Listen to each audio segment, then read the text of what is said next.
আমাদের 11তম ক্লাস।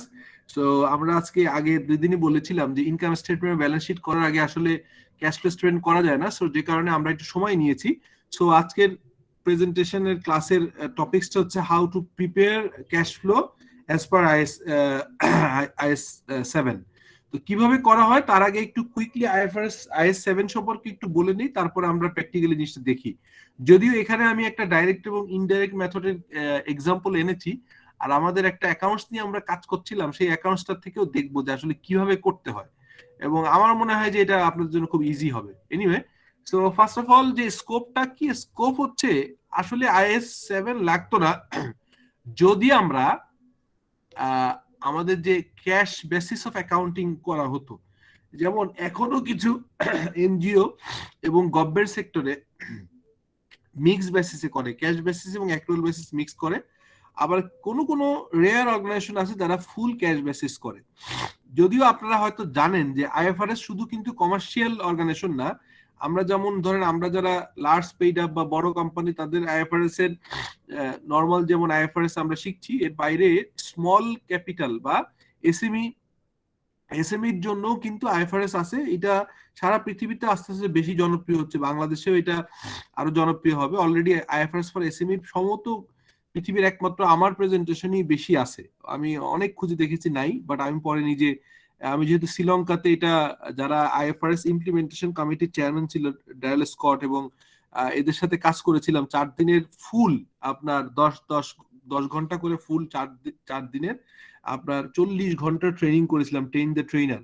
শ্রীলঙ্কাতে ছিল এটা আইএফআরএস ফাউন্ডেশন, মানে আইএসবির সরাসরি তত্ত্বাবধানে, এবং তাদের আইএফআরএস এর ইমপ্লিমেন্টেশন কমিটির চেয়ারম্যান এবং আরো 2জন ডাইরেক্টর সহ সেশনটা করেছিলাম। সো আমি আলহামদুলিল্লাহ রেয়ার এক্সপেরিয়েন্স ছিল আমার লাইফে, এবং অনেকের জন্য ভেরি ইন্টারেস্টিং। সো যাই হোক, সেই জন্য আমি এই কাজটা করেছি। সো এটা গেল হচ্ছে যে first of all main IFRS, আর একটা আইএফআরএস ফর এসএমই, আর একটা আইএফআরএস তৈরি করা হচ্ছে ফর গভর্নমেন্ট সেক্টর। এটিও কিন্তু চলে আসবে। তার মানে এখন গভর্নমেন্ট অ্যাকাউন্টিং যেটা হয়, মানে অনারেবল যে সিএজিএ, মানে আমাদের যেটা হচ্ছে যে মানে অডিট এবং অ্যাকাউন্টস জেনারেল যিনি আছেন, ওনার অধিদপ্তরেও কিন্তু মানে গভর্নমেন্টের সব প্রতিষ্ঠানগুলো আইএফআরএস করতে হবে, তাদের স্টাইলটা ডিফারেন্ট হবে। এই তথ্যটা এই জন্যই বললাম যে যখন ক্যাশ বেসিস অফ অ্যাকাউন্টিং করা হতো তখন কিন্তু আইএস 7 এর কোনো প্রয়োজন ছিল না। সো আইএস 7 কখন আসছে, যখন আমরা মূলত প্রপার রিপোর্টিং এর জন্য ফাইন্যান্সিয়াল রিপোর্টিং যেন প্রপার হয়, এবং যেন আমরা আপনার ম্যাচিং কনসেপ্ট, হ্যাঁ, সব কনসেপ্ট গুলোকে কনসিডার করেই আমরা অ্যাকচুয়াল বেসিস অফ অ্যাকাউন্টিং আসছে। So actual basis of accounting এসে আবার কিছু সমস্যাও তৈরি হয়েছে। কি সমস্যা তৈরি হয়েছে? দেখা যাচ্ছে এখনকার অর্গানাইজেশন গুলো সারা বছর ধরেন 100 কোটি টাকা সেল করলো, কিন্তু তার ভিতর দেখা গেল যে 100 কোটি টাকার ভিতরে 80 কোটি টাকাই হচ্ছে বাকি পড়ে গেছে। আবার গত পিরিয়ডে হয়তো বাকি ছিল মনে করেন যে 65 কোটি টাকা, তার হয়তো 50 কোটি টাকা এই পিরিয়ডে চলে আসছে। তার মানে এই বছরে যে সেল 100 টাকা, এই 100 টাকার সাথে আসলে কোনো রিলেভেন্সি থাকে না। কেন থাকে না? ক্যাশ বেসিসে, বিকজ আমরা গত পিরিয়ডের টাকা যেমনি পাই, আবার এই পিরিয়ডে নতুন করে বাকি তৈরি হয়। এটা গেল শুধুমাত্র রেভিনিউর ক্ষেত্রে। এবার আসেন এক্সপেন্ডিচারের ক্ষেত্রে কি হয়, আমরা প্রচুর পরিমাণে ডেফার পেমেন্ট করি। এখন এলসি হচ্ছে গ্লোবালি আমরা জানি যে এলসি ডেফার্ড এলসি হচ্ছে। সো পেমেন্টটা আসলে প্রফিট যেটা আছে, এই প্রফিটটা আসলে basically not cash profit. So দেখা যায় যে আপনি একটা অর্গানাইজেশনে ফান্ডিং করে, প্রথম হচ্ছে ওনাররা যারা স্পন্সর তারা টাকা দেয়, তারপর ব্যাংক টাকা দেয়, পাবলিক লিস্টেড কোম্পানি হলে সাধারণ শেয়ার হোল্ডাররা টাকা দেয়। এখন একটা অর্গানাইজেশন প্রচুর ব্যবসা করছে, প্রচুর টাকা আপনার বাকি বিক্রি করছে, আবার প্রফিটও হচ্ছে, প্রফিটের টাকা নতুন ইনভেস্টমেন্ট করছে, নতুন নতুন ফ্যাক্টরি বাড়াচ্ছে। So at the end off day একজন ইনভেস্টর হয়তো বুঝতেই পারছেন না যে ওনার এনাফ টাকা আছে কিনা ডিভিডেন্ড দেওয়ার মতো অর্গানাইজেশন, এটা যেমন বুঝতে পারে না। ব্যাংক অনেক ক্ষেত্রে বুঝতে পারে না যে ব্যাংকের টাকা, লোনের টাকা প্রপারলি রিপেমেন্ট করতে পারবে কিনা। ব্যবসা ভালো, সব ঠিক আছে, কিন্তু বাকিতেই পড়ে গেছে। এই কারণে আপনার এই আইএস 7টা ইজ ভেরি ভেরি ইম্পর্টেন্ট এবং one of the core basic IS. তো বলা হচ্ছে স্কোপটা কি অলরেডি আমি বলে দিয়েছি। User of an entity's financial statement are interested in how the entity generate and uses cash and cash equivalent. So cash তো বুঝলাম, cash equivalent কি? Cash equivalent is near to cash, like আমরা অনেক সময় দেখি যে আমাদের পেটি ক্যাশের যে অফিসার থাকে তার কাছে অনেক ফরেন কারেন্সি থাকে, এটাও ক্যাশ ইকুইভ্যালেন্ট। অনেক সময় আমরা 1 মাসের জন্য হয়তো এফডিআর করেছি, ভাঙিয়ে ফেলবো, এটাও ক্যাশ ইকুইভ্যালেন্ট। আমরা প্রাইজ বন্ড কিনি, অনেক সময় অর্গানাইজেশনে বিভিন্ন গিফট দিতে হয়, বিভিন্ন পুরস্কার দিতে হয়, বিভিন্ন অফারের এগেইনস্টে টাকা দিতে হয়। সো এইগুলো করার জন্য অনেক সময় প্রাইজ বন্ড রাখা হয়। Prize bond is also cash equivalent. So normally ধারণা করা হয় যেসব জিনিসগুলো উইদিন, যেটাকে লেখা থাকে, দেখবেন যে প্রাইজ বন্ডে লেখা আছে যে চাহিদা মাত্র এর গ্রাহককে মানে টাকা দিতে বাধ্য থাকবেন, মানে অলমোস্ট লাইক ক্যাশ। এটা স্যার সঞ্চয়পত্র কি এই তারিখে পড়বে? সঞ্চয়পত্র যদি আপনার লম্বা হয়, ধরেন সঞ্চয়পত্র আমি জানি না, সঞ্চয়পত্র যদি 1 মাস মাস করে করেন, ভাগানোর সুযোগ থাকে, তাহলে এটা ক্যাশ ইকুইভ্যালেন্টে আসবে। কিন্তু যদি এমন হয় যে 1 বছরের জন্য করা হয়েছে, তাহলে অবভিয়াসলি ক্যাশ ইকুইভ্যালেন্ট আসবে না। এটা আসলে ডিপেন্ড করে যে এটা নেচারটা কি, চাইলে আপনি এখনই ভাগায় ফেলবেন কিনা টাকাটা। আপনি মানে ক্যাশ ইকুইভ্যালেন্টের কথা হচ্ছে আজকে আপনার একটা লাইবিলিটি আসলে আপনি চাইলে এটা ভাগায় পেমেন্ট করতে পারবেন, এরকম যদি রেডিলি অ্যাভেলেবল হয়, that should be treated as a cash equivalent. কোনো হার্ড এন্ড ফাস্ট রুল নাই, ইট ইজ ইয়োর জাজমেন্ট যে আসলে আমার ক্যাশের ভিতরে টাকা আছে, ক্যাশ ইকুইভ্যালেন্ট আছে, আমি ক্যাশ ইকুইভ্যালেন্ট আজকে আমি ভাগায় টাকাটা আনতে পারবো কিনা। সো যদি আনতে পারি তাহলে that should be cash equivalent. নামই তো ইকুইভ্যালেন্ট মানে সমজাতীয় আর কি। Anyway, provide information about the historical change in the cash and cash equivalent of an entity by means of a statement of cash flows. Classification of the cash flow during the period as a operating, investing and হচ্ছে যে financing. এখানে investing কথাটা দুইবার চলে আসছে, financing হবে।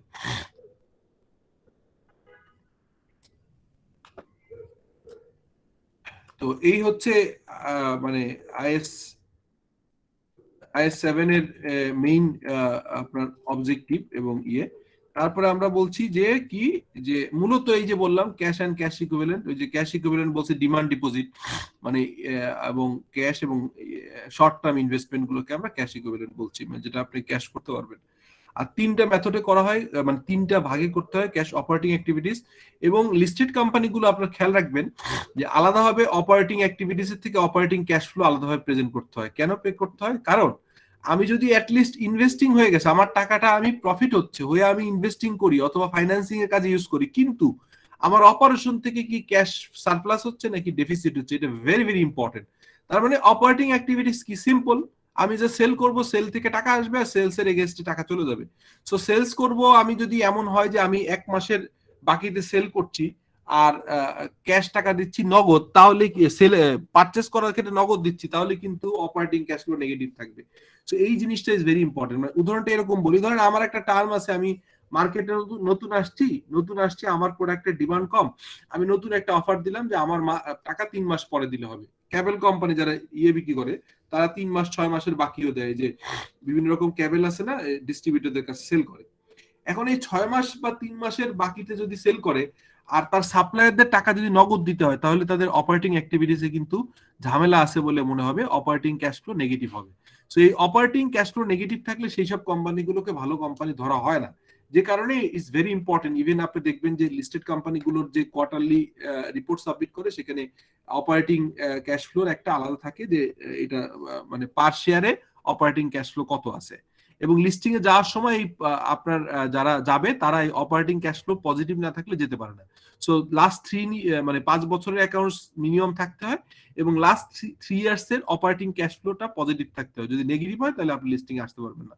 So it is very very important যে আসলে ব্যবসা করে প্রপার ক্যাশ ফ্লো আপনার মেনটেন হচ্ছে কিনা। হতে পারে আপনি ব্যবসা করে অনেক টাকা লাভ করতেছেন, সেই টাকা ইনভেস্টমেন্ট করছেন, সেই টাকা ফাইন্যান্সিং করছেন, হতে পারে, কিন্তু অপারেশনে যদি নেগেটিভ হয় তাহলে এই বিজনেসের প্রবলেম আছে বলে ধরে নেওয়া হবে। যাই হোক, এরপরে অপারেটিং অ্যাক্টিভিটিস এর ভিতরে কি হয়, ডাইরেক্ট মেথড এবং ইনডাইরেক্ট মেথডে আমরা জানি যে ক্যাশ ফ্লো স্টেটমেন্ট করা যায়। আর সাজেস্টেড হচ্ছে ডাইরেক্ট মেথড, কারণ আগে আইএস বলতো যে you are direct method is given preferred, এখন বলা হচ্ছে না, আপনার শুধু আইএস না, বাংলাদেশের লিস্টেড কোম্পানিগুলোরও ইনডাইরেক্ট মেথডে করুক না করুক ডাইরেক্ট মেথডে ক্যাশ ফ্লো করতেই হবে। তার মানে ultimately direct method is preferred এবং এটাই করতে বলা হবে। সো ডাইরেক্ট মেথডের কিরকম হয় অপারেটিং অ্যাক্টিভিটিস? জি প্লিজ। স্যার ডাইরেক্ট মেথডটাকে কেন এত গুরুত্ব দেওয়া হয় একটু বলা যাবে? শিওর, ওয়াই নট, অবশ্যই। দেখেন আমি তাহলে একটু সামনে যেটা দেখাবো ওইটাই যে এইখানে এই দেখেন এই পরের স্লাইডে আছে, আমি আগেরটা বলছি না, সরাসরি এখান থেকে দেখাচ্ছি। এই যে দুইটা মেথড পাশাপাশি রাখছি, আপনার কোশ্চেনে খেয়াল করে দেখেন, ইনডাইরেক্ট মেথডটা অনেকটা রিকনসিলিয়েশন।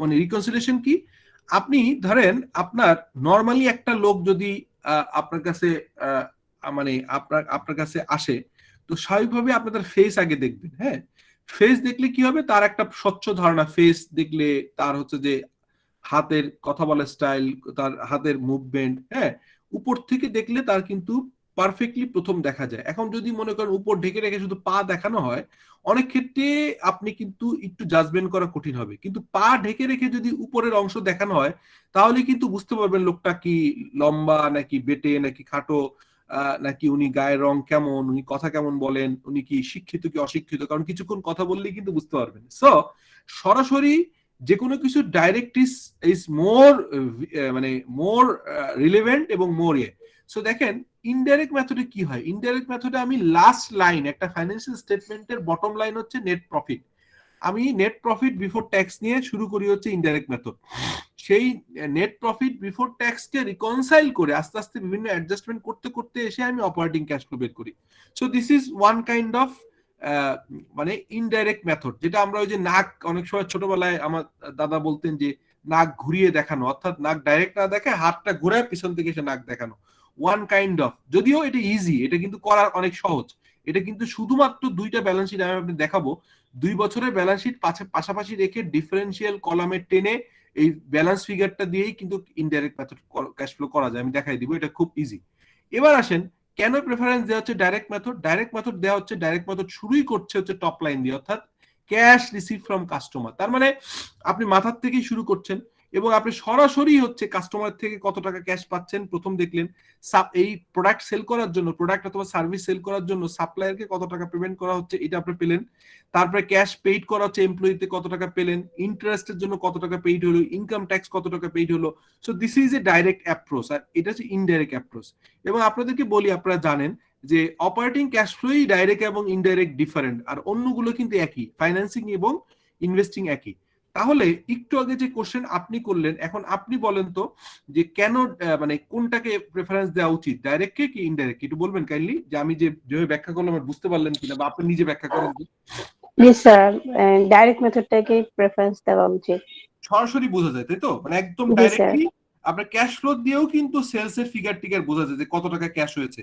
বাট ইনডাইরেক্টলি কিন্তু কয় টাকা সেল হয়েছে এটা কিন্তু ডাইরেক্টলি ফেস দেখে বোঝা যায় না, মানে ক্যাশ ফ্লো স্টেটমেন্ট দেখে বুঝতে পারবে না যে কয় টাকা সেল হয়েছে, বাট কয় টাকা ক্যাশ সেল হয়েছে। বাট ডাইরেক্ট মেথডে কিন্তু দেখতে পারবে কয় টাকা ক্যাশ সেল হয়েছে, কয় টাকা ক্যাশ সাপ্লায়ারকে পেমেন্ট করা হয়েছে, কয় টাকা এমপ্লয়ি পেমেন্ট করা হয়েছে, কয় টাকা ইন্টারেস্ট, কয় টাকা one kind of receive payment, যেমন একসময় করতো, ওনারা খুব পছন্দ করতো রিসিভ পেমেন্ট, ওই স্টাইলেই কিন্তু জিনিসটা বোঝা যায়। So thank you for your understanding. এবার আমরা দেখি যে এই ক্যাশ, এই ইনভেস্টিং অ্যাক্টিভিটিস, এবার এটা গেল operating. Investing activities is nothing but আপনার নন কারেন্ট অ্যাসেটে, আবারও খেয়াল করেন, নন কারেন্ট অ্যাসেটে যত রকম ইনভেস্টমেন্ট হবে, that is a outflow from the company, এটি ক্যাশ আউটফ্লো। আর ইনভেস্টমেন্ট থেকে যত টাকা ব্যাক আসবে, অর্থাৎ আপনি একটা গাড়ি কিনেছিলেন, এখন গাড়িটা ইউজ হচ্ছে না, বিক্রি করে দিলেন, অথবা আপনি ইনভেস্টমেন্ট করছিলেন স্টক মার্কেটে ফর 5 ইয়ার্স, ওটা রিলিজ করলেন, এই যে টাকাটা যখন ইনভেস্টমেন্ট করছিলেন তখন আউটফ্লো, আর যখন ফেরত আসে তখন inflow. So investing is nothing but investment in non current asset, এটা আমরা সামনে দেখব। আর ফাইন্যান্সিং হচ্ছে মূলত, সোজা কথা হচ্ছে যে এখানে ফাইন্যান্সার কারা, ফাইন্যান্সিং প্রথম হচ্ছে যে ওনাররা, তারপরে হচ্ছে ব্যাংক হয়, তারপরে লিস্টেড পাবলিক লিস্টেড কোম্পানি হলে জেনারেল শেয়ার হোল্ডার ইনভেস্টমেন্ট হয়, অনেক সময় ভেঞ্চার ক্যাপিটাল হয়। সো আলটিমেটলি এই ব্যবসা পরিচালনা করার জন্য যারাই ফাইন্যান্সিং করছে, সেই ফাইন্যান্সিং করাটাকে ইনফ্লো হবে। আর এই ফাইন্যান্সিং এর এগেনস্টে রিপেমেন্ট হইতে পারে, অনেক সময় ব্যাংকে পুরো টাকাটা আমরা রিপেমেন্ট করে দেই প্রিন্সিপাল অ্যামাউন্ট সহ। আর শেয়ার হোল্ডারদের ক্ষেত্রে প্রিন্সিপাল অ্যামাউন্ট রিপেমেন্ট করা হয় না, তাদেরকে ডিভিডেন্ড দেওয়া হয়। প্রেফার্ড শেয়ারের ক্ষেত্রে ডিভিডেন্ড দেওয়া হয়, বন্ডের ক্ষেত্রে ইন্টারেস্টও দেওয়া হয়, আর আস্তে আস্তে প্রিন্সিপাল অ্যামাউন্টও অনেক সময় ফেরত দেওয়া হয়। তো এই যে আপনার ব্যবসা পরিচালনা করার জন্য যে টাকাটা দিল, এটা আপনার inflow, this is your inflow, and the amount paid from the company is basically outflow in financing activity. So these are the basic 3 part. হ্যাঁ, সো এখন তাহলে অঙ্কটা করবেন কিভাবে, আমি একদম প্র্যাকটিক্যালি স্টেপ বাই স্টেপ করেছি, তারপরে আমরা প্র্যাকটিক্যালি চলে যাব। করবেন হচ্ছে প্রথমে ফার্স্ট অফ অল আপনাকে বের করতে হবে, আমি যেমন আগের দিন বলেছিলাম যে 1 নম্বর স্টেপ হচ্ছে কি করবেন, 1 নম্বর স্টেপ আপনার obtain statement of financial position. আগে ফাইন্যান্সিয়াল পজিশন স্টেটমেন্ট না বানাইলে আসলে ক্যাশ ফ্লো করা যাবে না। কারণ আমি আপনাদেরকে বলেছিলাম, আপনারা কেউ একজন আমাকে অ্যান্সার করেন, আমি বলেছিলাম যে আমরা যে ইন্টারন্যাশনাল অ্যাকাউন্টিং স্ট্যান্ডার্ড 1 IS 1 এ যে 5টা ফাইন্যান্সিয়াল স্টেটমেন্টের কথা বলি, তার ভিতরে কয়েকটা আছে হচ্ছে ডাইরেক্ট প্রোডাক্ট, মানে যেটাকে মেইন প্রোডাক্ট, আর কয়েকটাকে বাই প্রোডাক্ট বলা হয়। সো মেইন প্রোডাক্ট কয়টা আর বাই প্রোডাক্ট কয়টা কেউ বলতে পারবেন?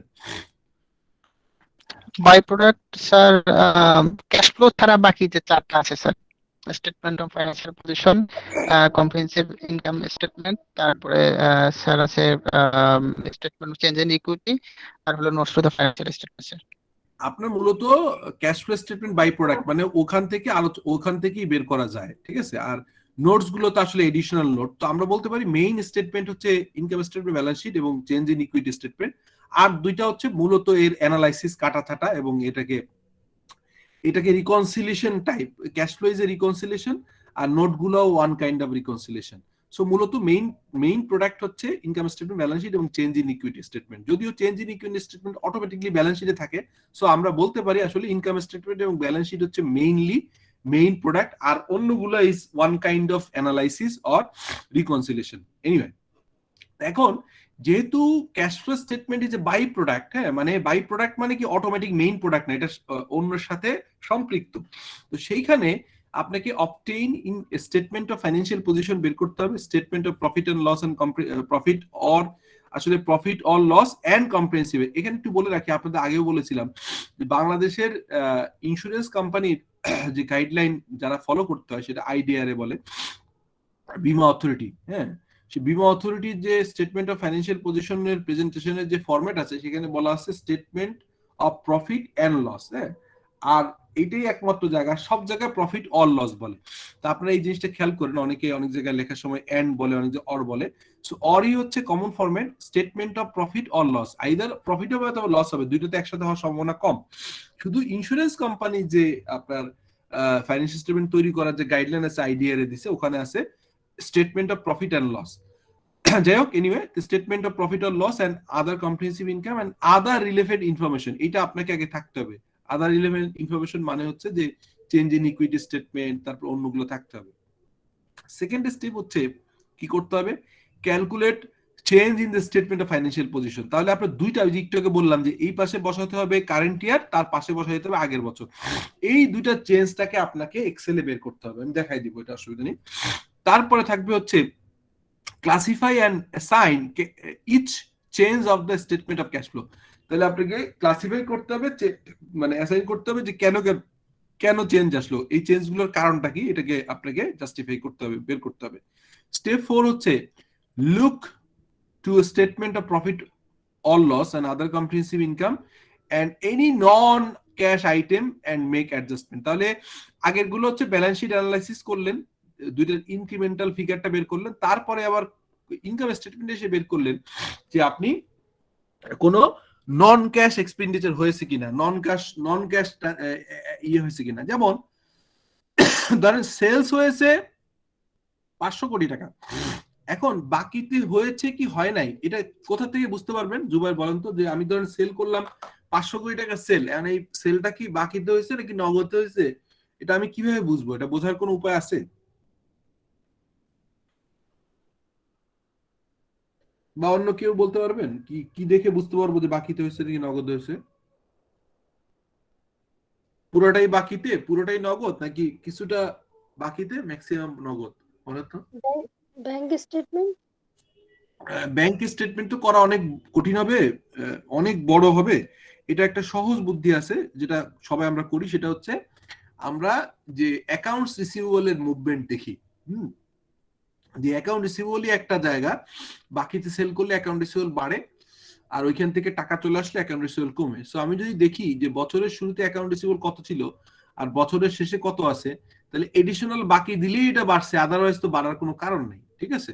সো তার সাথে একটু ব্যাপার আছে, সেটা হচ্ছে যে আমরা একটু ছোট্ট অ্যাডজাস্টমেন্ট আছে, এটা কোনো কঠিন কিছু না। সেটা হচ্ছে যে আমরা জানি যে অনেক সময় অ্যাকাউন্ট রিসিভেবল রিটেন অফ হয়, সেটা খুব রেয়ার কেসে। যখন এই বছর আমি বাকিতে সেল করছিলাম, আমি টাকা পাবো না দেখে আমি রিটেন অফ করলাম, সেটা কয় টাকা হইতে পারে, ধরেন খুবই কম, 1% 2%, সেটা আমরা বের করে ইজিলি অ্যাডজাস্ট করতে পারবো। কিন্তু মূলত আপনি কি বাকিতে সেল করছেন কতটুকু, এটা বোঝার উপায় হচ্ছে যে সেলস থেকে অ্যাডজাস্টমেন্ট হয়। যদি অ্যাকাউন্ট রিসিভেবল বাড়ে তাহলে বুঝতে হবে যে আপনি বাকিতে সেল করছেন, অতএব সেলস এর সাথে ওই টাকাটা বাদ দিয়ে নিতে হয়। আর যদি দেখা যায় অ্যাকাউন্ট রিসিভেবল কমছে, তাহলে বোঝা যাবে যে এই বছরের টাকা তো নগদে বিক্রি করছেনই, গত বছরের টাকা থেকে কিছু টাকা পেয়েছেন, এবং সেই টাকাও কিন্তু সেলস এর অ্যামাউন্টে যোগ হবে। তার মানে একটু আগে যে কথা আপনি ব্যাংক স্টেটমেন্ট বলছিলেন, ওটা একটা উপায়, ওটা অনেক বড় উপায়, মানে কিন্তু ওটা অনেক বড়, সারা বছরের ট্রানজেকশন আপনাকে রিকনসাইল করতে হবে। আবার অনেক সময় ব্যাংকের ছাড়াও নগদেও কিছু সেল টেল হয় অনেক সময়, তো এটা করা একটু কঠিন। ক্যাশ বুক এবং ব্যাংক বুক দিয়েও করা যাবে, বাট তার থেকে সবচেয়ে ইজি হচ্ছে যে অ্যাকাউন্ট রিসিভেবল মুভমেন্ট দেখে আপনি বুঝতে পারবেন। এনিওয়ে, তো সেই অ্যাডজাস্টমেন্টটা হবে। আরো অনেক সময় যেটা হয়, depreciation is a non cash expenditure. আমি অ্যাসেটটা আগে কিনে ফেলেছি, সেই পিরিয়ডে আমার খরচ দেখানো হয়ে গেছে। ধরেন আমি 5 বছর আগে একটা মেশিন কিনেছিলাম 1 কোটি টাকায়, তো ওই 5 বছর আগের ক্যাশ ফ্লো স্টেটমেন্টে কোথায় দেখাইছিলাম এটা বলেন তো কেউ একজন আমাকে। এই যে 1 কোটি টাকার মেশিন কিনছিলাম 5 বছর আগে, এটা কোথায় দেখাচ্ছিলাম? যে অপারেটিং অ্যাক্টিভিটিস, ফাইন্যান্সিং না ইনভেস্টিং? ইনভেস্টিং। রাইট। তো আমি 5 বছর আগে ইনভেস্টিং অ্যাক্টিভিটিস এর খরচ দেখা ফেলছি, সো এটা ডেপ্রিসিয়েশন এখন আর দেখাইতে হবে না, যে কারণে এই ডেপ্রিসিয়েশনটা যোগ করে নিতে হয়। আমি দেখাই দিব, এটা খুব কঠিন কিছু না।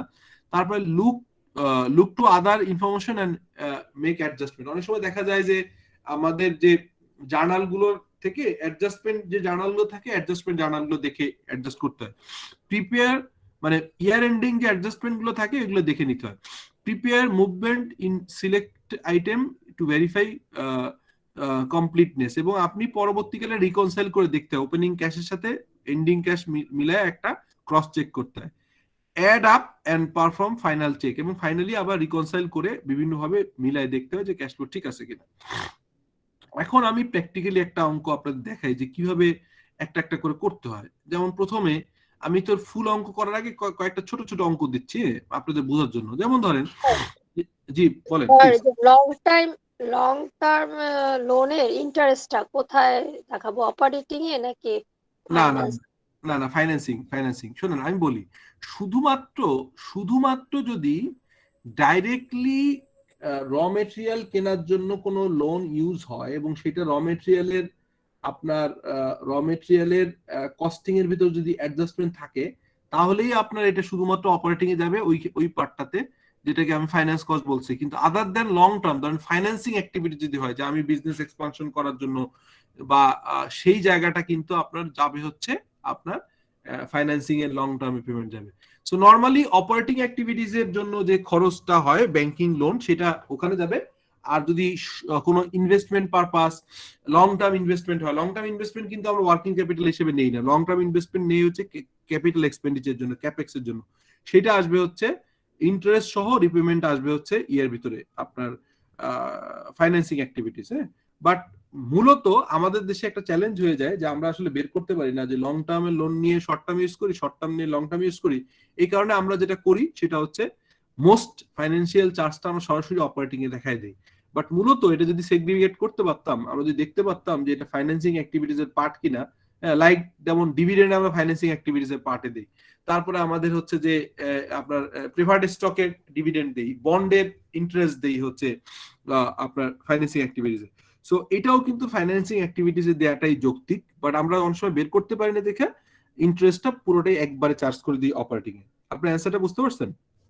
হ্যাঁ স্যার, যেমন এই যে অনেক সময় এলসির জন্য লোন না হয় ব্যাংকে, ওইটার একটা ব্যাংকের ইন্টারেস্ট। এলসি কিন্তু অপারেটিং অ্যাক্টিভিটিস, হ্যাঁ ওইটা কিন্তু যদি ক্যাপিটাল মেশিনারিজ এর জন্য এলসি না হয়, র মেটেরিয়ালের জন্য হলে এটা কিন্তু right right right, you are right. Operating এ না? জি জি। তাহলে মানে আমরা যদি স্যার অপারেটিং ক্যাশ ফ্লোটাকে যদি পজিটিভ দেখাতে চাই, মানে অনেক সময় ম্যানেজমেন্টের একটা ডিসিশন আসে, হ্যাঁ, তাহলে দেখা যায় যে ম্যাক্সিমাম ইন্টারেস্ট গুলা তখন ওই যে ফাইন্যান্সিং এ দিয়ে দেয়, তাহলে আমাদের অপারেটিং ক্যাশ ফ্লোটা একটু হেলদি হয়। ওইটা আসলে আপনি অডিটর কিন্তু আপনাকে সবটা দেখাইতে পারবেন না, আপনাকে লজিক্যালি দেখাইতে হবে যে কোনটা অপারেটিং এর কোনটা নন অপারেটিং। নরমালি এটা আসলে তো দেখবে কি, এটা নিয়ে কিন্তু ইনকাম ট্যাক্সের লোকজনের কোনো মাথা ব্যথা নেই, বিকজ এটা কিন্তু কোনো ট্যাক্সের সাথে সম্পৃক্ত না। তাহলে কোন জায়গায় আপনাকে ম্যানেজ করতে হবে, আপনার যে সিএ ফার্ম অডিট করে ওনাদের সাথে যদি অ্যাডজাস্টমেন্ট ওরা যদি মেনে নেয় আর ম্যানেজমেন্ট যদি মেনে নেয় তাহলে ইট ইজ পসিবল, হ্যাঁ, দেখে বুঝে করতে হবে, ঠিক আছে। Okay sir, thank you. আচ্ছা, এবার আপনি আসেন information from the statement of cash flow and related notes of the Kohinoor Chemical for the year ended 31st December 2021 can be found in the table below. কি হলো? Depreciation আছে 30,000 টাকা, profit on sale of property plant and equipment 5,000 টাকা, proceed of sale of property plant equipment হচ্ছে 20,000 টাকা। 20,000 টাকা পেয়েছেন, আরো এর সাথে আরো উল্টা আপনার 5,000 টাকা, এর ভিতরে 5,000 টাকা প্রফিট আছে, ঠিক আছে। আচ্ছা, তারপরে আছে যদি 20,000 টাকা পেয়ে থাকেন আর 5,000 টাকা প্রফিট হয় তাহলে আসলে কয় টাকা জিনিস সেল করছেন বলেন তো?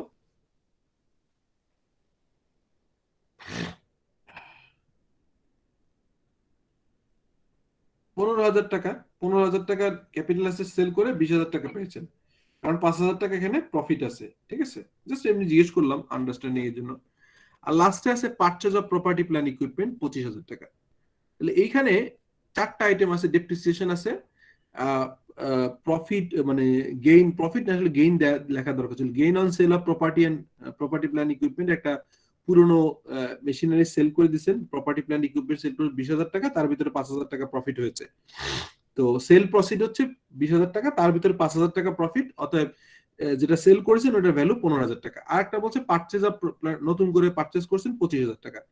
এই তথ্যটা দেয়া আছে। এখন বলা হচ্ছে তাহলে আমাদের এই এই জিনিসটা লাগবে কোথায় বলেন তো? এটা কেন করছি বা এটা কোথায় লাগবে বলেন তো? এটা কোথায় লাগবে এই জিনিসটা?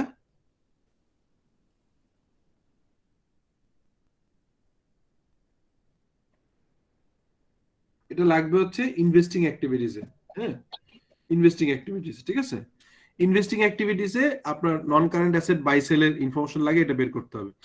আর একটা গেইন অর লস লাগে আপনার হচ্ছে ইয়ের জন্য অপারেটিং অ্যাক্টিভিটিসের ভিতরে। আচ্ছা, বলা হচ্ছে if the net book value, net book value of the property plant equipment হচ্ছে 1,10,000 টাকা অন ডিসেম্বর 31st 2000, তাহলে what will be the what was it on 31st December 2021? তো বলতেছে যে উপরের ঘটনাগুলো বলার সাথে সাথে আরেকটা জিনিস বলেছে যে আগের বছরে closing balance on closing balance of property plant equipment ছিল 1,10,000, তাহলে এবছরে এইটা কত হবে? এই ঘটনাগুলো ঘটছে, এটা ওপেনিং এর ব্যালেন্স ছিল 1,10,000 আর সারা বছর এই ঘটনাগুলো ঘটছে। এখন ক্লোজিংটা কত হবে আপনারা একটু বলেন তো, দেখেন তো চিন্তা ভাবনা করে কত টাকা ক্লোজিং হবে, প্ল্যান্ট প্রপার্টি ইকুইপমেন্ট বের করতে পারেন কিনা? সহজ জিনিস, এটা ক্যাশ ফ্লো একটা বড় পার্ট, এটা করতে হয় আমাদের ক্যাশ ফ্লো স্টেটমেন্ট করার সময়, আমাদের টোটাল ইনভেস্টমেন্টের এই কাজটা করতে হয়। বলেন তো কয় টাকা ক্লোজিং ব্যালেন্স হবে?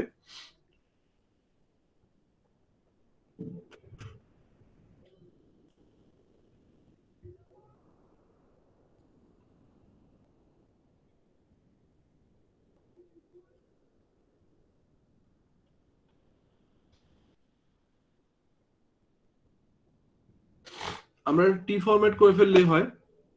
ওপেনিং ব্যালেন্স, যেহেতু এটা অ্যাসেট পাশের, হ্যাঁ, ব্যালেন্স কত? ওপেনিং ব্যালেন্স হচ্ছে কত? 1,10,000, হ্যাঁ, যোগ হয়েছে 25, ঠিক আছে, যোগ হয়েছে 25, তারপরে হচ্ছে যোগ হইলো 25 আর ডেপ্রিসিয়েশন হচ্ছে 30, আর ডিসপোজাল 15 কেন করছি এটা বুঝছেন তো? কারণ হচ্ছে 20,000 টাকা সেল করছেন, তার ভিতরে 5,000 টাকা প্রফিট ছিল, তাহলে হিস্ট্রিক্যাল কস্টে 15,000 টাকার অ্যাসেট চলে গেছে। তাহলে তাই যদি হয় তাহলে আমি দেখতে পাচ্ছি যে ক্লোজিং ব্যালেন্স হবে হচ্ছে মূলত কত? ক্লোজিং ব্যালেন্স হবে হচ্ছে 90,000 টাকা। তো এটা খুব সহজ, এভাবে বের করতে হয়।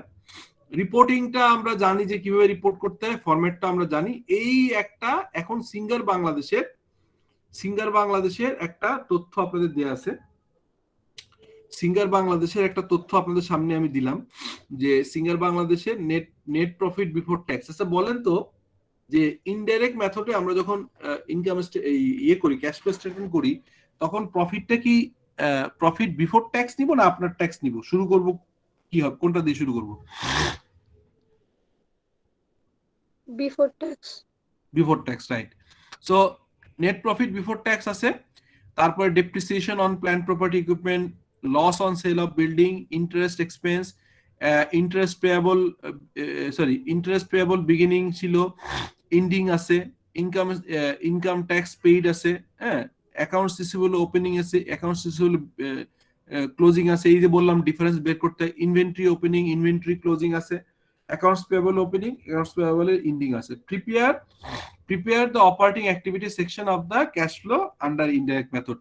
এটা দিয়ে ইজিলি করা যাবে। ফর্মুলাটা কি কেউ জানেন?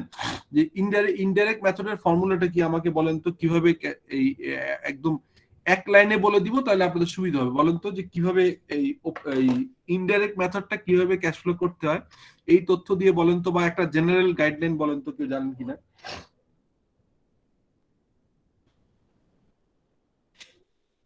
আচ্ছা, আমি বলে দিচ্ছি। সেটা হচ্ছে যে প্রথমে একদম প্রথম ফিগারটা হবে হচ্ছে কি, প্রথম ফিগারটা হবে নিতে হবে নেট প্রফিট বিফোর ট্যাক্স, ঠিক আছে? তারপরে আমি পে করব হচ্ছে ইন্টারেস্ট পে করব, কতটুকু ইন্টারেস্ট পে হলো, তারপরে পে করব ইনকাম ট্যাক্স। তো এখানে ইন্টারেস্ট ইনকাম ট্যাক্স দুটোই, ইনকাম ট্যাক্সও পেইড আছে, ইন্টারেস্ট এক্সপেন্সও দেয়া আছে, ওকে।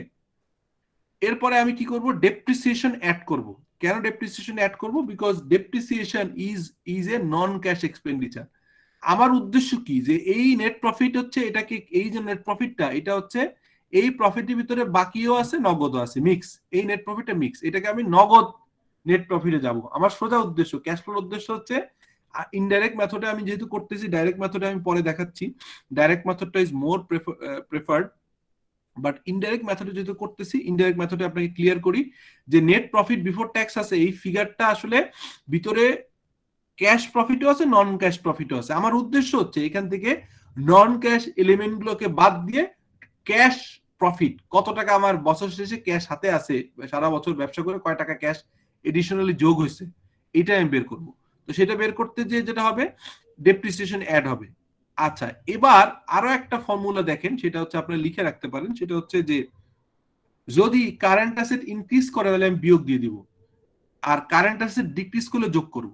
লজিকটা কি, কেউ একজন বলতে পারবেন যে কারেন্ট অ্যাসেট ইনক্রিজ করলে কেন আমি এই নেট প্রফিট বিফোর ট্যাক্সের সাথে বিয়োগ করতেছি, আর কারেন্ট অ্যাসেট ডিক্রিজ করলে কেন যোগ করতেছি, বলেন? কারেন্ট অ্যাসেট ইনক্রিজ করলে মানে হচ্ছে আমার ক্যাশ আউটফ্লো হয়েছে, মানে ক্যাশ আমার কম আসছে, কারণ কারেন্ট অ্যাসেট কি কি দেখেন, কারেন্ট অ্যাসেট কিভাবে বাড়তে পারে, অ্যাকাউন্ট রিসিভেবল আছে।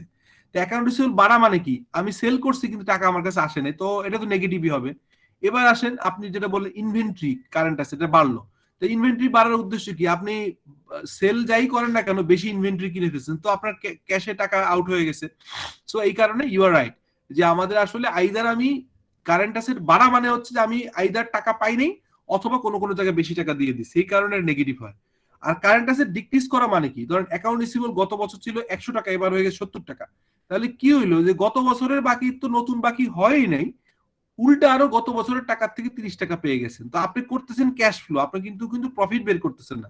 সো এই বছরে সারা বছরে অপারেটিং করে কত টাকা ক্যাশ বাড়লো, ক্যাশ প্রফিট কত টাকা যোগ হলো, এটাকে আমরা অনেকে ব্যবসায়ীরা বলে ক্যাশ প্রফিট কত।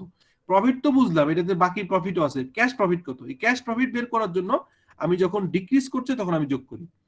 আর আমরা জানি যে কারেন্ট অ্যাসেটের উল্টা হয় কারেন্ট লাইবিলিটি, সো স্বাভাবিকভাবেই যখন আমরা দেখি অ্যাকাউন্টস পেয়েবল ইনক্রিজ হয় তখন যোগ করি, আর অ্যাকাউন্টস পেয়েবল ডিক্রিজ হলে বিয়োগ করি। আর একটা কাজ করতে হয়, সেটা হচ্ছে যদি কোনো গেইন হয়, gain on sale of non current asset, অর্থাৎ আমি ধরেন আমি প্রপার্টি সেল করে ফেলছি, তারপরে ক্যাপিটাল মেশিনারিজ বিক্রি করছি, অথবা ল্যান্ড বিক্রি করেছি, অথবা বিল্ডিং বিক্রি করেছি, আমার ইউজ করা বিল্ডিং, এরকম গেইন হইলে আসলে বিয়োগ দেখাইতে হয়। কেন বিয়োগ দেখাই, কারণ এটা আমি পরে ইনভেস্টিং পার্টে নিয়ে যাবো, এটা ক্যাশ, এটা অপারেটিং এর পার্ট না, এই জন্য বিয়োগ দেই। আর লস যদি হয় তাহলে আমি যোগ করে দিই। So this is the formula, simple. প্রথম হচ্ছে নেট প্রফিট বিফোর ট্যাক্স নিব, তারপরে এখান থেকে ইন্টারেস্ট বাদ দিব, ইনকাম ট্যাক্স বাদ দিব, তারপরে ডেপ্রিসিয়েশন অ্যাড করব, শেষ। এরপরে কি করব, আপনার ইনক্রিজ ইন, স্যার সরি, হ্যাঁ এটা একটু আরেকবার বলবেন, ওই যে লস আর এটা গেইন অন সেই জি লসটা স্যার, এটা আরেকবার রিপিট করেন স্যার আমার জন্য। আচ্ছা, বলতেছি না, আমি এটা আপনাকে এটা শেষ করে একটা এক্সেল শিটে যাই, এক সেকেন্ড।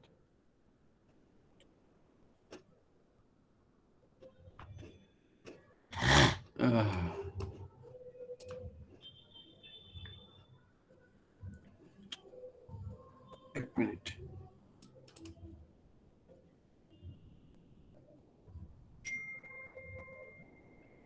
আমার স্লাইড তো দেখা যায় না? জি স্যার। ওকে, আপডেট।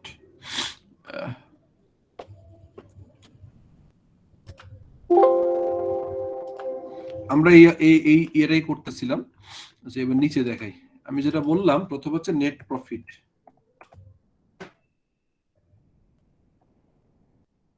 আপনারা এইটার একটু স্ক্রিনশট, আমি তো এটা মেইলে দিয়ে দিব, তারপর একটা স্ক্রিনশট নিয়ে রাখেন।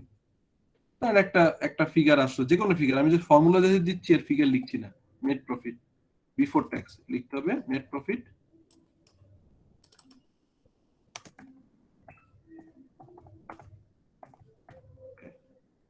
তারপর লেস করব কি কি, ফর্মুলা দিয়ে দিচ্ছি আপনাদেরকে। ইনডাইরেক্ট হলে খুব ইজি, সেটা হচ্ছে লেস হবে হচ্ছে interest, interest paid, interest paid. Okay, তারপর লেস হবে হচ্ছে ইনকাম ট্যাক্স পেইড,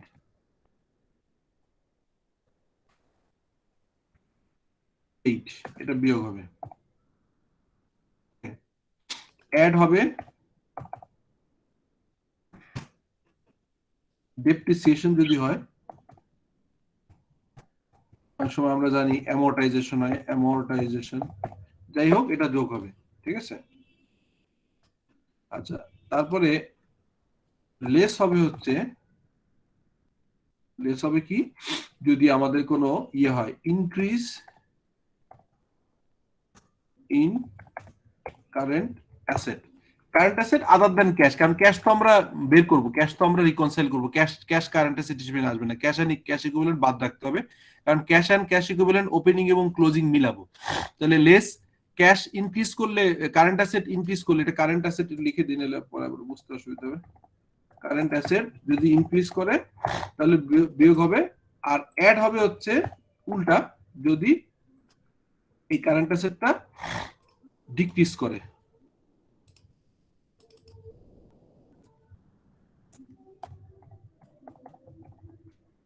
ওকে, তাহলে এই ঠিক জিনিসটার উল্টা হবে যদি আমরা লায়াবিলিটির ক্ষেত্রে করি, যেহেতু কারেন্ট অ্যাসেট কারেন্ট লায়াবিলিটি একই, এটা কারেন্ট লায়াবিলিটি যদি হয়, কারেন্ট লায়াবিলিটি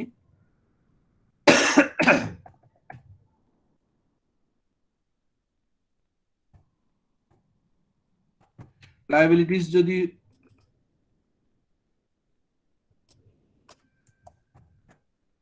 লায়াবিলিটিস এর ক্ষেত্রে এটা হবে, তখন এটা আমরা উল্টা হবে, অর্থাৎ এটা অ্যাড হবে, এটা লেস হবে, উল্টা নেচারের।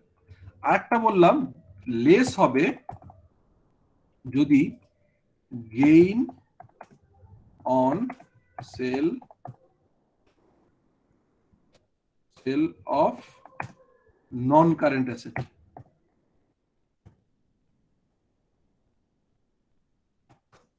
নন কারেন্ট অ্যাসেট যদি এখানে আপনার যোগ হয়, আর হচ্ছে অ্যাড হবে যদি লস হয়।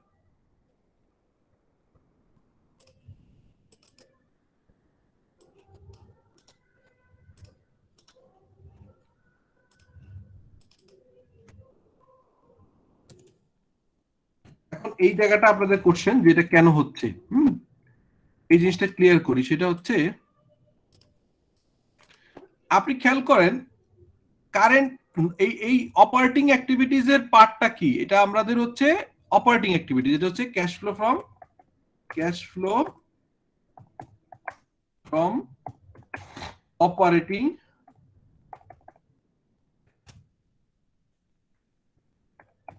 অ্যাক্টিভিটিজ। এখন কারেন্ট অ্যাসেট সেল করা কি অপারেটিং অ্যাক্টিভিটিজ এর কাজ?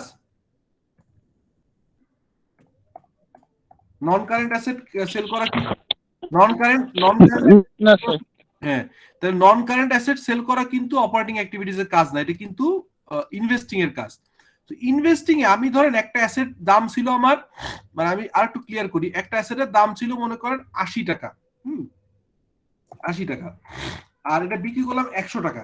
এখন বলেন তো, আমি যখন ওই যে এই ইনভেস্টিং অ্যাক্টিভিটিস যাব, তখন কি এটা কি এই 80 টাকা যে 80 টাকার জিনিস 100 টাকা বিক্রি করলাম, এটার কোনটা নিব? মানে এটা আমি এটাকে সরি, এই যে 80 টাকার জিনিস 100 টাকা বিক্রি করলাম, তো এটা ক্যাশ ইনফ্লো নাকি আউটফ্লো? প্রথম আপনাদের কোশ্চেন, এটা কি ক্যাশ ইনফ্লো নাকি আউটফ্লো? আমি একটা অ্যাসেট সেল করলাম, ইনফ্লো, ইনফ্লো। ইনফ্লো লেখার সময় কি আমি 80 টাকা লিখবো নাকি 100 টাকা লিখবো? 100 টাকা। 100 টাকা লিখবো। তাহলে এই 80 টাকার খেয়াল করেন, তাহলে এই 80 টাকার জিনিস 100 টাকা বিক্রি করার কারণে অটোমেটিকলি 20 টাকা ওখানে বেশি ধরে নিচ্ছেন, অটোমেটিকলি 20 টাকা আপনি ক্যাশ ফ্লোতে ঢুকে গেছে। কিন্তু আমরা জানি ইনকাম স্টেটমেন্টে আমরা যে ইনকাম স্টেটমেন্ট করি সেইখানে কিন্তু gain on sale of non current asset কিন্তু আমরা ওসিআই অথবা আদার ইনকাম হিসাবে কিন্তু আমরা, যদি রিয়েলাইজ হয় আদার ইনকাম হিসাবে কিন্তু ইনকাম স্টেটমেন্ট দেখাই দিই। সো যেহেতু নেট প্রফিট বিফোর ট্যাক্সের ভিতর যদি এইটা এই গেইনটা যদি যোগ করা থাকে তাহলে বাদ করে নিতে হবে, কারণ এখানে তো পুরোটাই আসতেছে, আমি দুইবার কেন নিব? বুঝা গেছে জিনিসটা?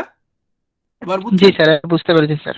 দুইবার তো নেওয়া যাবে না, সো দুইবার নেওয়া যাবে না। আবার উল্টা যদি হয়, ধরেন আপনি 120 টাকার অ্যাসেট 120 টাকার অ্যাসেট আপনি বিক্রি করলেন হচ্ছে 105 টাকা, তাহলে এখন আপনি বলেন যে 120 টাকা অ্যাসেটের ভ্যালু ছিল, বিক্রি করলেন 105 টাকা, তাহলে কয়টা আপনার এটা কি ইনফ্লো কয় টাকা হবে? ইনফ্লোতে দেখাবেন ইনভেস্টিং এ কত টাকা? ইনফ্লোতে স্যার 105 টাকা, 105 টাকা, 105 টাকা। জি স্যার। 105 টাকা দেখাইলে অটোমেটিকলি কিন্তু এখানে লস 15 টাকা, আপনি ইনভেস্টিং এর ভিতরে 15 টাকা লসকে অ্যাবজর্ব করছেন। তাহলে সেই লসটা যদি আবার এই প্রফিট এন্ড লসের যে আমরা ইনকাম স্টেটমেন্ট করি সেখানে যদি প্রফিট বিফোর ট্যাক্সের ভিতরে লসটা ঢুকানো থাকে, এই কারণে এই লসটাকে যোগ করে নিতে হয়। আমার ধারণা যে এবার আপনারা জিনিসটা পুরো বুঝে ফেলছেন। হ্যাঁ, জি স্যার, ক্লিয়ার হয়েছে স্যার। ঠিক আছে, থ্যাংক ইউ। তাহলে এটা আমরা মিনিমাইজ করে আবার ওইটাতে যাই। এখন তাহলে আমাদের এইটা হয়ে গেল, আমরা বুঝতে পারলাম। So this is our cash flow. আমরা এটুকু চলে গেছিলাম, স্টেপ হয়ে গেল, আমরা একটা উদাহরণ দিয়ে দেখিয়ে দিলাম। আচ্ছা, এবার আমরা একটা সরাসরি প্র্যাকটিক্যালি, তো আমরা ওই যে এটা করলাম, এটা তো বললাম যে আমি ফর্মুলা দিয়ে দিলাম, যে আপনার মুখে মুখে বলতেছিলাম সেটা এখানে লেখা আছে, যে আপনার cash flow statement indirect method operating activities কি করলাম, cash flow from operating activities, net profit before tax 4 lakh টাকা নিলাম। এরপর কিছু অ্যাডজাস্টমেন্ট, কি কি অ্যাডজাস্টমেন্ট? প্রথম অ্যাডজাস্টমেন্ট হচ্ছে depreciation on plant property and equipment. আমরা এই 2 লাখ টাকা আমি সার্চ করেছি কিন্তু তার জন্য কোনো টাকা যায়নি, এই কারণে যোগ করে নিলাম ক্যাশ প্রফিট করার জন্য। তারপর loss on sale of building sale করে লস হয়েছিল, এটা তো আমি অটোমেটিকলি ইনভেস্টিং অ্যাক্টিভিটিসে নিব, সেই লসটা আমি যোগ করে নিলাম। ইন্টারেস্ট পেইজটা বিয়োগ করলাম। তো আলটিমেটলি 4 এর সঙ্গে এই 2 যোগ 6, আর এখানে আপনার 4 এর সঙ্গে কত হলো, এখানে আমার একটু ভুল আছে, এনিওয়ে এটা আর কি যোগ বিয়োগ করে যে ফিগার আছে এটাই আসবে, এখানে এই ফিগারটা ঠিক নেই, ঠিক আছে, এখানে একটু সমস্যা আছে নাকি? না, যোগ করলে কত হয় এই কটা যোগ, এটা তো যোগ ইন্টারেস্ট বিয়োগ হবে। সো এখানে ফিগারটা ভুল আছে, কোনো অসুবিধা নেই। সো আলটিমেটলি এই লাস্ট ফিগারটা আপনার করতে হবে, এইটা হবে ডেপ্রিসিয়েশন যোগ এই লস অন সেল এটা যোগ, আর ইন্টারেস্ট পেইডটা বিয়োগ।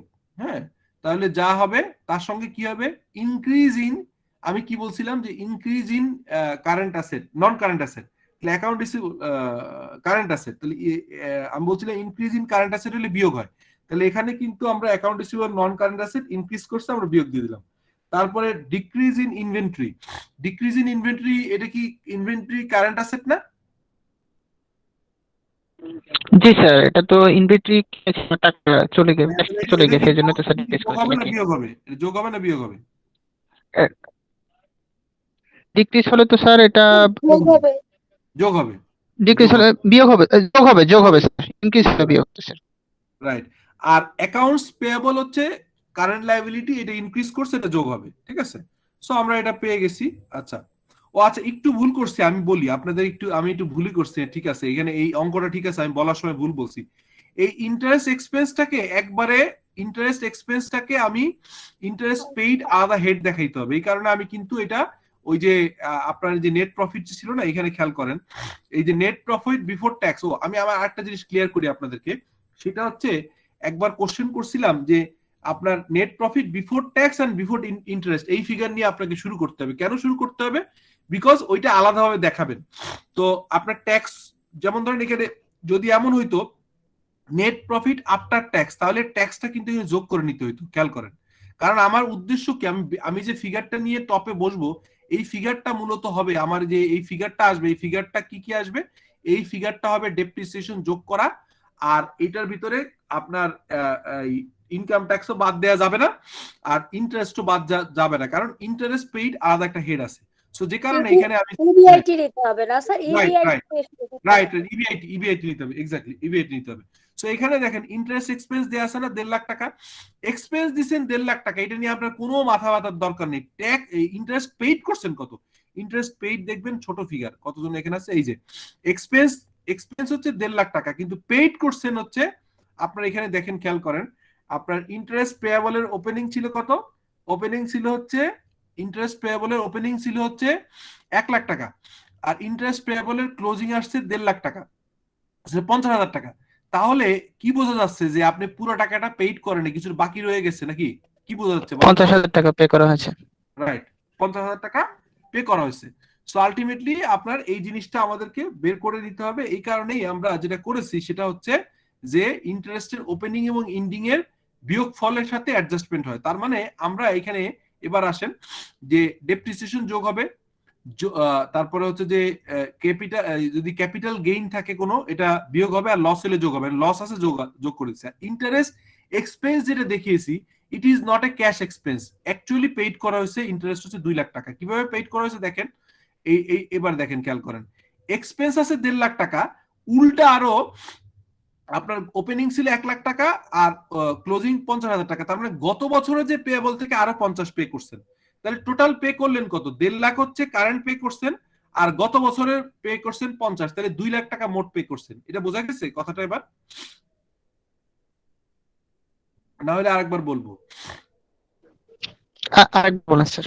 আচ্ছা, আমি দেখেন কি আপনার ইন্টারেস্ট এক্সপেন্স, এটা তো একটা আপনার ইনকাম স্টেটমেন্টে আইটেম আছে, আর আরেকটা আইটেম আছে ইন্টারেস্ট পেয়েবল, বিগিনিং ছিল 1 লাখ টাকা, আর ইন্টারেস্ট পেয়েবল এন্ডিং এ 50,000 টাকা। তার মানে বছরের শুরুতে আপনার কাছে ইন্টারেস্ট দিতে হবে, দেন নাই অ্যামাউন্ট কত, 1 লাখ টাকা। জুবায়ের, বছরের শুরুতে ইন্টারেস্ট দিতে হবে, জি স্যার, দেন নাই, 1 এরকম লাখ ফিগার। টাকা স্যার। তাহলে বছর শেষে ইন্টারেস্ট দিতে হবে, দেন নাই, এরকম ফিগার 50 যদি হয়, তাহলে কি বুঝতে হবে যে এই পিরিয়ডে 50 আরো এক্সট্রা পেমেন্ট করছেন। স্যার তাহলে 1.5 লাখ টাকা তো নগদে পে করছিনি, এই 1.5 লাখ টাকা তো নগদে পে করেছিনি, এডিশনালি আরো 50,000 টাকা গত পিরিয়ডে পে করছেন, তাহলে টোটাল ইন্টারেস্ট বাবদ এই বছরে কত টাকা পেমেন্ট করছেন? 2 লাখ টাকা স্যার। বুঝছি স্যার। 2 লাখ টাকা। এটাই আমি একটু ক্লিয়ার করলাম, ঠিক আছে? তাহলে থ্যাংক ইউ স্যার। তাহলে কি হলো, আমি ডেপ্রিসিয়েশন যোগ করলাম, তারপরে ক্যাপিটাল গেইন ছিল এটা যোগ করলাম, ইন্টারেস্ট এক্সপেন্স যে ছিল এটাও যোগ করলাম, যোগ করে যে ফিগার আসলো, আর ফাইনালি বিয়োগ করলাম হচ্ছে ইন্টারেস্ট, এখানে পেমেন্ট বিয়োগ করলাম, ইনকাম ট্যাক্স পেইড পেমেন্ট করলাম, তারপরে বিয়োগ করলাম, তারপর হচ্ছে যে interest increase in account receivable বিয়োগ হলো, ডিক্রিজ ইন ইনভেন্টরি যোগ হলো, ইনক্রিজ ইন অ্যাকাউন্টস পেয়েবল আপনার যোগ হলো। So ultimately net cash flow from operating activities আসলো হচ্ছে 6 লাখ টাকা। এবার কি বোঝা গেল জিনিসটা? জি স্যার। ফাইন। এবার দেখেন একটা রিয়েল প্র্যাকটিক্যালি আপনার ইবনে সিনা, একটা লিস্টেড কোম্পানির একটা ক্যাশ ফ্লো দেখাচ্ছিলাম। আচ্ছা বলেন তো, ইবনে সিনার ক্যাশ, আমি একটু আগে যে সংজ্ঞা বলছিলাম, ওই সংজ্ঞা অনুযায়ী ইবনে সিনার কি ইনডাইরেক্টলি করতে হবে নাকি ডাইরেক্টলি করতে হবে? আমি একটু আগে বলছিলাম যে লিস্টেড কোম্পানির ক্ষেত্রে একটা ম্যান্ডেটরি আছে, কি করতে হবে বলেন? Direct sir. ডিরেক্ট করতে হবে। আচ্ছা ওকে, তাহলে ইনডাইরেক্ট শিখলাম, কিন্তু ইনডাইরেক্ট কিন্তু খুব কম জায়গায় কাজে লাগবে, ডাইরেক্ট বেশি লাগবে। তাহলে ডাইরেক্টটা কি? ডাইরেক্ট হচ্ছে স্টেটমেন্ট অফ ক্যাশ ফ্লো। তাহলে কি হবে ডাইরেক্টের ফরম্যাট, কি হবে আপনার, একটু বড় করে দিতে তাহলে সুবিধা হবে, এটা মনে হয় বড় করার সুযোগ আচ্ছা আসছে।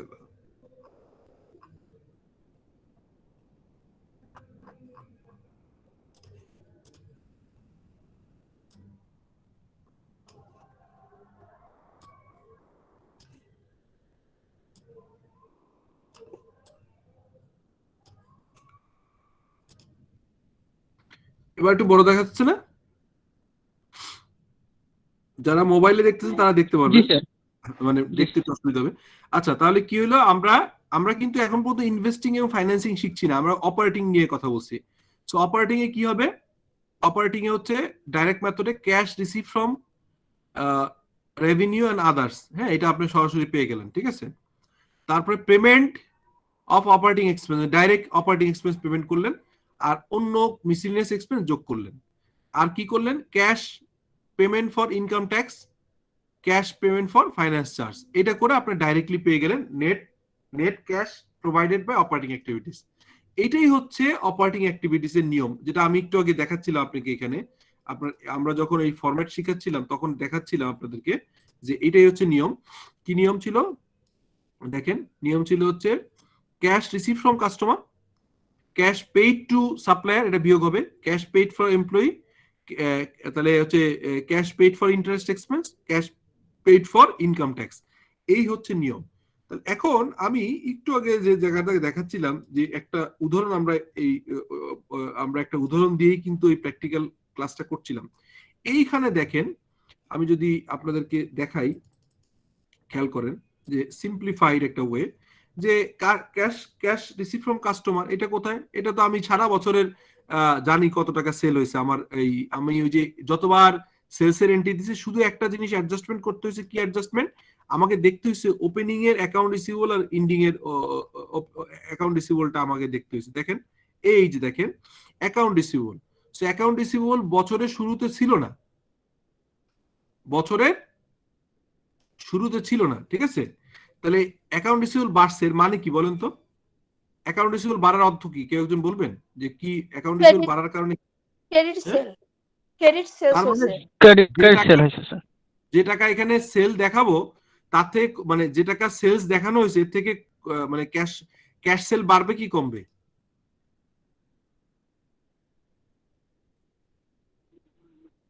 মানে যে সেল দেখানো আছে সারা বছর, তো আপনি যতবার সেলস করছেন অ্যাকাউন্টিং এন্ট্রি দিচ্ছেন কি, cash debit sales credit, account receivable debit sales credit, cash debit sales credit, এরকম সারা বছর ধরে এন্ট্রি দিচ্ছেন। সমস্ত সেলগুলো যোগ করে পেলেন মনে করেন 45 কোটি টাকা, 45 লাখ টাকা। এখন এই 45 লাখ টাকায় ক্যাশ ফ্লোতে আনবেন নাকি কম বেশি আনবেন বলেন তো? কমবে, ক্যাশ সেল তো কমবে বোধহয়। ইয়েস, এই 6 লাখ টাকা যেহেতু বাকি আছে, এই 6 লাখ টাকা বাকি দিয়ে আসবে। তো এই যে দেখেন, এই যে আমি বললাম 40 লাখ টাকা ধরলাম উদাহরণ, সেখান থেকে কিন্তু ওই টাকাটা বাদ দিয়ে বাদ বাকি টাকা চলে আসলো। তো ডাইরেক্ট মেথডে ক্যাশ পেয়ে গেলাম। এবার অ্যাডভান্স বলেন। রিসিপ্ট যে করা হয়, এটাও কি টোটাল ক্যাশ রিসিভ ফ্রম কাস্টমারের আন্ডারে আসবে? এক্স্যাক্টলি এইবার এই কথা বলতে বলে গেছিলাম, আপনি বলেছেন পারফেক্টলি। যদি এমন হয় যে অ্যাডভান্স সেল করেছেন, ডেলিভারি করেন নাই, সেটাও কিন্তু এখানে চলে আসবে, ঠিক আছে। মানে সেলসের হেডে, হ্যাঁ, সেলসের হেডে আপনার হচ্ছে যত রকম আসবে, কারণ এখানে আমি এই অ্যাকাউন্টসে অ্যাডভান্স সেলস কিছু নাই দেখে আমি আনতে পারিনি। বাট এমন যদি হয় আর্ন রেভিনিউ, মানে রেভিনিউ করছেন বাট এটা এখনো অর্জিত হয় নাই, তাহলে সেটাও এখানে আসবে। ইয়েস, তারপরে সোজা কথা, সারা বছর যে সেল করছেন সেটা আপনি আনবেন, তার সাথে কোনো অ্যাডভান্স সেল করা থাকে এটা যোগ করবেন, আর যদি বাকিতে কিছু করা থাকে বিয়োগ করবেন। এটা দিয়ে আপনি পেয়ে গেলেন ক্যাশ রিসিভ ফ্রম কাস্টমার। তারপরে হচ্ছে যে এর এগেইনস্টে পেমেন্ট করছেন, তো পেমেন্টের নোটে তো সবই আছে, আপনাদের নোটে দেয়া আছে যে আপনি সাপ্লায়ারকে কত পেমেন্ট করছেন, এখানে আছে না, পার্টি পেমেন্টে দেয়া আছে। তো এই পেমেন্ট গুলো দিয়ে আপনি সরাসরি সারা বছর পেমেন্ট করছেন, এটা আপনার বিয়োগ হয়ে যাবে। এইখানে হচ্ছে পেমেন্ট গেল। এরপরে হচ্ছে ক্যাশ জেনারেটিং অপারেশন জেনারেট হলো এত টাকা। তারপরে কি এর বিয়োগ করতে হবে, এর ফর্মুলাটা ঠিক মতো কাজ করেনি। ফাইন্যান্সিয়াল চার্জ পেমেন্ট করা হয়েছে 26,000 টাকা, ইন্টারেস্ট পে করা হয়েছে 10,000 টাকা। তাহলে বাদ বাকি যে বিয়োগ করে যেটা আসবে that is your, I mean the figure. এটা বিয়োগ করা দরকার ছিল, তাহলে এটা মানে এটা দুটো মিলে, ওটা যদি বিয়োগ ফিগার, ওটা যোগ করলে এটা মিলে যাওয়ার কথা ছিল। এটা আমরা ওই যে এক্সাম্পল করতেছিলাম, তো পুরো জিনিসটা কমপ্লিট হয়নি। আমার একটা ইচ্ছা আছে যে এই অ্যাকাউন্টসটা ফুল কমপ্লিট করে আপনাদের সাথে কয়েকদিন সময় নিব, এই ক্লাসটা তো শেষ হয়ে যাবে, তার কয়েকদিন পরে আবার একবার কিছু একটা কমপ্লিট অ্যাকাউন্টস। আচ্ছা, তাহলে এইখানে আসলে দুইবার হয়েছে, এখানে বিয়োগটা দুইবার দেওয়া হয়েছে আর কি মূলত। ও আচ্ছা, ওইখানে বিয়োগ ছিল, এখানে আবার বিয়োগ দিয়েছে, ঠিক আছে।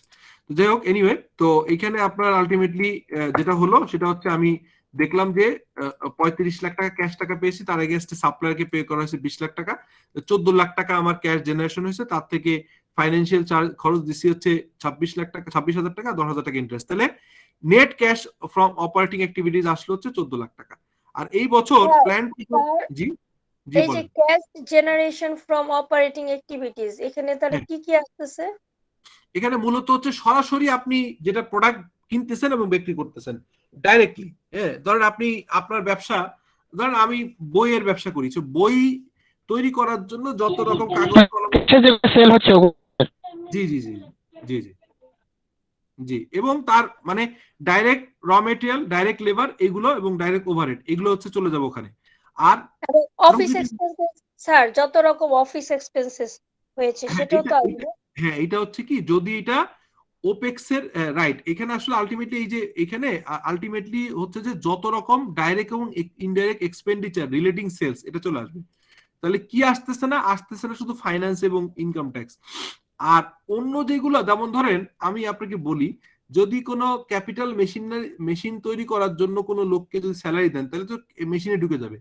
যদি হেড অফিস তৈরি করার, বিল্ডিং করার জন্য খরচ করতে হেড অফিস ঢুকে যাবে। মানে এখানে মূল কথা অপারেশন রিলেটেড, আপনি বাই সেল করার জন্য যত অ্যাক্টিভিটিস করেন সেটা হেড অফিসের খরচ, ফ্যাক্টরি খরচ সব এখানে ঢুকে যাবে। তার মানে এই সমস্ত কিছুই কিন্তু পেমেন্ট কি হবে, এটা আসলে তো রিসিপ্ট তো হয় না, এটা পেমেন্ট হবে, কারণ রিসিপ্ট তো আসলে হলটা হয় না, এটা নামে নামে রিসিপ্ট পেমেন্ট রাখছি, কিন্তু আলটিমেটলি পেমেন্ট হয়। রিসিপ্ট সাধারণত আমরা এমপ্লয়ি থেকে করি না। তো পেমেন্ট টু কাকে করছি, পেমেন্ট টু হচ্ছে সাপ্লায়ার, এমপ্লয়ি এন্ড আদার যত এক্সপেন্ডিচার আপনি বললেন সেগুলো আমি বিয়োগ দিয়ে পে অফিসিয়াল করলাম। না, যত হ্যাঁ, রকম অফিসিয়াল এক্সপেন্ডিচার যে রাইট আমাদের রাইট হয় এটা রাইট এটার রাইট ভিতরে ঢুকে যাবে। রাইট রাইট রাইট ওটা তো আমার ইনকাম স্টেটমেন্টে আছে। এটা কিন্তু আমাদের এই ইনকাম স্টেটমেন্টেই দেখবেন যে আমি এই যে অ্যাডমিনিস্ট্রেটিভ এক্সপেন্স সব আছে, সিওজিএস আছে, এই সিওজিএস এবং এইগুলো যোগ হয়ে এগুলো চলে যাবে, ঠিক আছে। তো রাইট এই এই রাইট। হুম, জি, ক্যাশ পোর্শনটা চলে যাবে। আচ্ছা, এরপর আপনি আসেন যে এরপর তাহলে আপনি পেয়ে গেলেন হচ্ছে cash flow from operating activities পেয়ে গেলেন ডাইরেক্ট মেথডে। এবার কি লাগবে, সারা বছর প্ল্যান প্রপার্টি ইকুইপমেন্ট কিনছেন, এটা কোথায় পাবেন, এটা কিন্তু অলরেডি ফিক্সড শিডিউলে আপনি দেখছেন যে এই বছরে কত এডিশন হয়েছে। সো এই বছরে যে এডিশন হয়েছে ওইটা আপনি এখানে নিয়ে আসতে পারবেন। তারপরে লং টার্ম ইনভেস্টমেন্ট যদি থাকে, শর্ট টার্ম ইনভেস্টমেন্ট থাকে, এইগুলো এখানে চলে আসছে। আর লাস্টে হচ্ছে এই বছর নতুন করে কোন রকম কোনো শেয়ার ইস্যু করা হয় নাই, মানে ওনারদের থেকে কোনো টাকাও নেওয়া হয়নি, ব্যাংক থেকেও টাকা দেওয়া হয়নি, আবার টাকা পেমেন্টও করা হয়নি। So there is no none of financing activity. So সারা বছর শেষে দেখতেছি যে নতুন করে যেহেতু ইনভেস্টমেন্ট হয়েছে হেভিলি, আমার সারা বছরের ওপেনিং ক্যাশ ফ্লো, ওপেনিং এর ক্যাশের যে ব্যালেন্স ছিল তার থেকে আরো 34 লাখ টাকা উল্টা নেগেটিভ হয়ে গেছে। গত বছর ওপেনিং এ cash and cash equivalent figure ছিল হচ্ছে আপনার 1,83,000, এই বছর আরো বেশি পেমেন্ট হয়ে গেছে।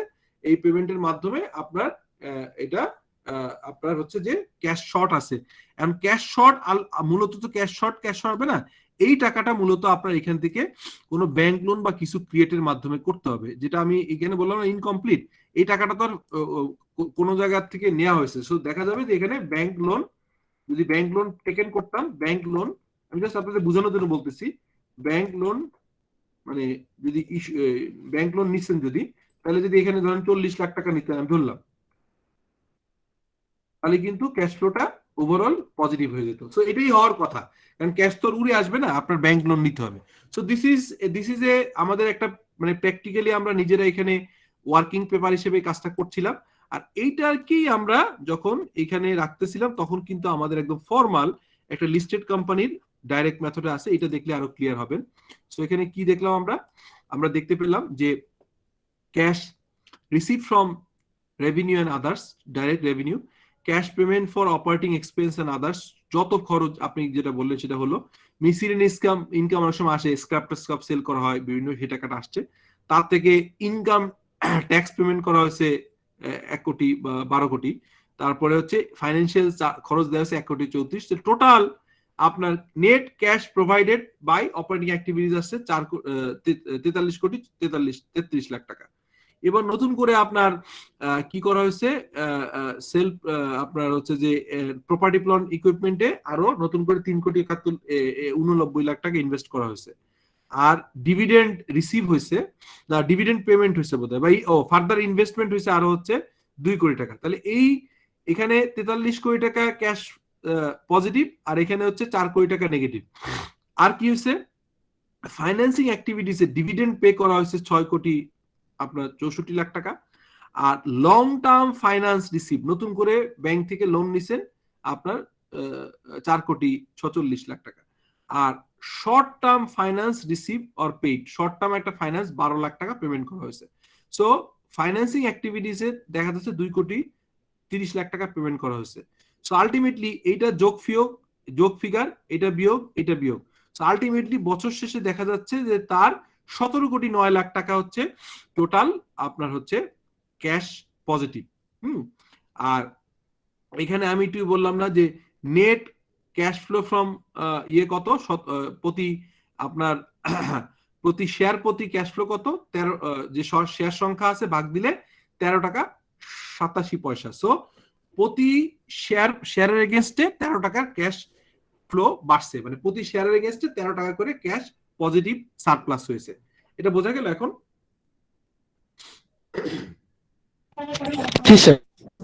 ওকে। সো আমার মনে হয় যে আপনারা একটা প্র্যাকটিক্যাল ক্যাশ ফ্লো করেন। আর একটা জিনিস হচ্ছে কি যে ওই যেমন জুবাইর বলল যে একটা আপনার, জুবাইর বলার পরে জিনিসটা আমার কাছে কঠিন মনে হচ্ছে, বাট ওটা করে দিব ইনশাল্লাহ। সেটা হচ্ছে যে কিভাবে কনসলিডেশন করে প্র্যাকটিক্যালি দুইটা অ্যাকাউন্টস মিলিয়ে কনসলিডেশন। তেমনি ভাবে আপনারা যখন ক্যাশ ফ্লো করেন আপনার অর্গানাইজেশনে বা আপনার সিনিয়র করে, তখন একটু ইনভলভ হন। কোনো জায়গায় যদি অসুবিধা থাকে আমাকে ওই গ্রুপে লিখে দিলে আই উইল মানে কল ব্যাক, আপনাদের কল ব্যাক করে জিনিসটা বুঝাই দিব। সো আজকে আমরা ক্যাশ ফ্লো শেষ করলাম। আমরা